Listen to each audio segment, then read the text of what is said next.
अइले बटोहिया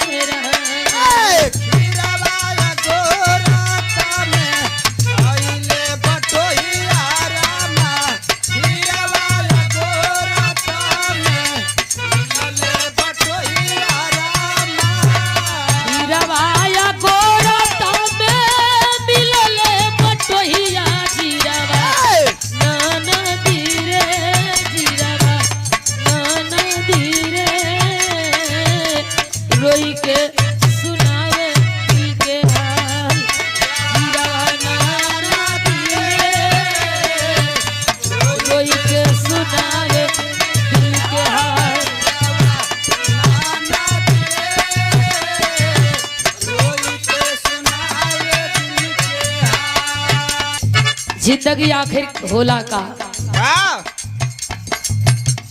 महाराज बतौलन द्रोणाचार्य जैसन गुरु अगर हमें मिल जाए तो हम जूता जूता पीट के सुधार देते। हम चाहे आप चाहे यहाँ जितना लोग बैठल बा केहू हम सबसे कहता नहीं अपना गांव के एगो पियकड़ के तो केहू सुधारी नहीं के पाओ।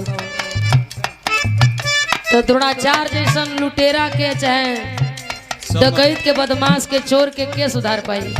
समझते में कई महीना लग जाए। एगो बात बतौली है कि जोगी मोदी का नाम लेवे से हम डेराई लना सीना ठोक के हम नाम ले एवं सीधा का ठोके के बाद ओ घरी का साधु साण सिवान से बहरे रहे आज घर का साधु असाण गांव घोरिया हो तो वो गांव छोड़ते नहीं खसा खाली घोरिया गाँव